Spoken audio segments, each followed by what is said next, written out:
KTV Originals।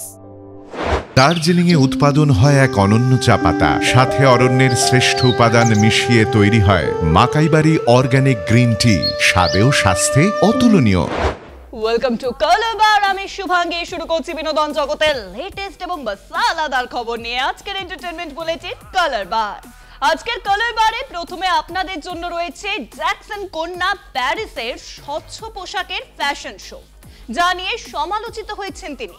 আর তারপর তিনি কি বললেন সেটাই আপনাদের জানাবো।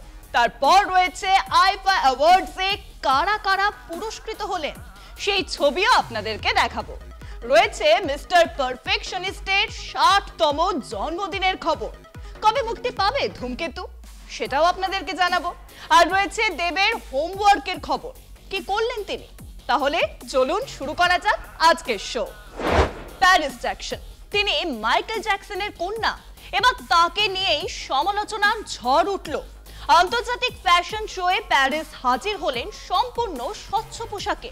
পরনে ছিল না কোনো অন্তর্বাস, কালো পোশাকে অসংখ্য ছিদ্র এবং সবটাই স্বচ্ছ। আর তা নিয়েই সমালোচনা শুরু হয়েছে। বিতর্কের মাঝেই মুখ খুললেন প্যারিস জ্যাকসন। কি বললেন তিনি, চলুন দেখে নেওয়া যাক। পপ সম্রাট মাইকেল জ্যাকসন মঞ্চে যখন অবতীর্ণ হতেন, অবাক হয়ে বিশ্ব তাকিয়ে থাকতো তার পারফরমেন্সের দিকে। তাঁরই সন্তান প্যারিস আন্তর্জাতিক ফ্যাশন শোয়ে স্বচ্ছ পোশাকে ধরা দেন প্যারিস জ্যাকসন। নেই কোনো অন্তর্বাস, পরনে কালো স্বচ্ছ পোশাক, তাতে আবার অসংখ্য ছিদ্র, স্পষ্ট বোঝা যাচ্ছে তার স্তনবৃত্ত। পোশাকের জন্য সমালোচিতও হলেন তিনি। বিতর্কের মাঝে এবার মুখ খুলে পাল্টা যুক্তিও দিলেন। তার কথায়, পোশাক নিয়ে সকলের ভিন্ন মত থাকতেই পারে, পশুদের মতো মানুষেরও শরীর, এটাকে এত বড় করে দেখার কিছু নেই। এর শুধুই স্তনবৃত্তই তো দেখা গিয়েছে, এটার থেকেও বড় কাজ আছে এই পৃথিবীতে। প্যারিস আসলে মানব শরীরকে কেবলই শরীর হিসেবেই দেখেন। যেমন আশেপাশে পশুরা নগ্ন শরীরে ঘুরে বেড়ান, ঠিক তেমন ভাবেই মানুষের শরীরকেও পোশাকে বেঁধে রাখতে নারাজ তিনি। জয়পুরে বসেছিল আইফা অ্যাওয়ার্ডস, আর বলিউডের নামি দামি তারকাদের নিয়ে বসেছিল একেবারে জমজমাটা শো। ফিল্ম অ্যাওয়ার্ড তুলে দেওয়া হলো বিজেতাদের হাতে। সবচেয়ে বেশি পুরস্কার পেল লাপতা লেডিস। কিরণ রাওয়ের ছবিটি 10টি পুরস্কার জিতেছে। দেখে নিন বিজেতাদের সম্পূর্ণ তালিকা। আইফা 2025 জিতে নিলেন লাপতা লেডিস ছবির অভিনেত্রী নেতাংশী গোয়েল। কিরণ রাও পরিচালিত এই ছবিটি চলতি বছরে অস্কারেও মনোনীত হয়েছিল। এবছর আইফাতে নেতাংশী সেরা অভিনেত্রীর পুরস্কার জিতে নিলেন। পুরস্কার হাতে নিয়ে তিনি যথেষ্ট আবেগঘন বক্তৃতাও দিয়েছেন। বলিউড অভিনেতা বোমান ইরানি এবং ববি দেওয়াল তাকে পুরস্কার প্রদান করেন। নেতাংশী একটি আকর্ষণীয় রুবি লাল গাউন পরে মঞ্চে উপস্থিত হয়েছিলেন। তার আবেগঘন বক্তৃতা দর্শকদের নাড়িয়ে তোলে। পুরস্কার হাতে নিয়ে অভিনেত্রী আবেগে কেঁদেও ফেলেন। একই সঙ্গে সেরা চলচ্চিত্র নির্বাচিত হয়েছে লাপতা লেডিস। রাজস্থানের জয়পুরে বসে আইফা 2025-এর রজত জয়ন্তী আসর। লাপতা লেডিসের শ্রেষ্ঠ অভিনেত্রী সহ 10টি পুরস্কার জিতে নিয়েছে। এগুলির মধ্যে অন্যতম শ্রেষ্ঠ ছবি, সেরা পরিচালনা এবং নেতাংশী গোয়েলের শ্রেষ্ঠ অভিনেত্রী হিসেবে নির্বাচন। রবিবার পিঙ্ক সিটি জয়পুরে আইফা অ্যাওয়ার্ডসের জমজমাটি আসর বসেছিল। রবিবার ফিল্ম অ্যাওয়ার্ড তুলে দেওয়া হলো বিজেতাদের হাতে। অ্যাওয়ার্ড শোতে করিনা কাপুর খানের পারফরমেন্স মুগ্ধ করে সকলকে। শাহরুখ খানের পাশাপাশি মঞ্চ মাতান মাধুরী দীক্ষিত, নোরা ফতেহি এবং কার্তিক আরিয়ান। সবচেয়ে বেশি পুরস্কার পেল লাপতা লেডিস। কিরণ রাওয়ের ছবিটি 10টি পুরস্কার জিতেছে। দেখে নিন বিজেতাদের সম্পূর্ণ তালিকা। 2025-এর আইফার সেরা অভিনেতার পুরস্কার পেলেন কার্তিক আরিয়ান। এছাড়াও কিরণ রাও পরিচালিত লাপতা লেডিস শ্রেষ্ঠ অভিনেত্রী সহ 10টি পুরস্কার জিতে নিয়েছে। এগুলির মধ্যে অন্যতম শ্রেষ্ঠ ছবি, সেরা পরিচালনা এবং নেতাংশী গোয়েলের শ্রেষ্ঠ অভিনেত্রী হিসেবে নির্বাচন। দার্জিলিংয়ে উৎপাদন হয় এক অনন্য চা পাতা, সাথে অরণ্যের শ্রেষ্ঠ উপাদান মিশিয়ে তৈরি হয় মাকাইবাড়ি অর্গানিক গ্রিন টি, স্বাদে ও স্বাস্থ্যে অতুলনীয়। বলিউড বাদশাহ শাহরুখ খান সহ মাধুরী দীক্ষিত, করণ জোহর, রেখা, শাহিদ কাপুর, করিনা কাপুর খান গোলাপি শহরে আইফা পুরস্কার বিতরণী অনুষ্ঠানে উপস্থিত ছিলেন। নেতাংশী এবং কার্তিক ছাড়া সেরা খলনায়ক নির্বাচিত হয়েছেন রাঘব জুয়েল কিল ছবির জন্য। লাপতা লেডিসের জন্য সেরা পার্শ্ব অভিনেতা অভিনেত্রী হিসেবে নির্বাচিত হয়েছেন রবি কিষান। এছাড়াও এই ছবির গল্পকার পেয়েছেন সেরা মৌলিক গল্পের পুরস্কার। এই ছবির জন্য সেরা চিত্রনাট্য পুরস্কার পেয়েছেন স্নেহা দেশাই। শ্রেষ্ঠ প্লেব্যাক সিঙ্গার হয়েছেন শ্রেয়া ঘোষাল। ভারতীয় ছবিতে বিশেষ অবদানের জন্য এবছর রাকেশ রোশনকে নির্বাচন করা হয়েছে। সামনে মিস্টার পারফেকশনিস্টের জন্মদিন, আরে কথা হচ্ছে আমির খানের, আর সেই উপলক্ষে এবার প্রেক্ষাগৃহে মুক্তি পেতে চলেছে আমির খানের একাধিক ছবি। কোন কোন ছবি আবারও রি-রিলিজের পথে, চলুন জেনে নেওয়া যাক।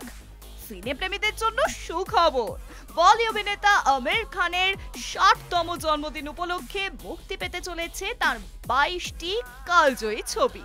আগামী 14 থেকে 27 মার্চ পর্যন্ত পিভিআর আইনক্স প্রেক্ষাগৃহগুলিতে দেখা যাবে আমির খানের ছবি। বিশেষ চলচ্চিত্র উৎসবের নাম দেওয়া হয়েছে আমির খান সিনেমা কা জাদুঘর।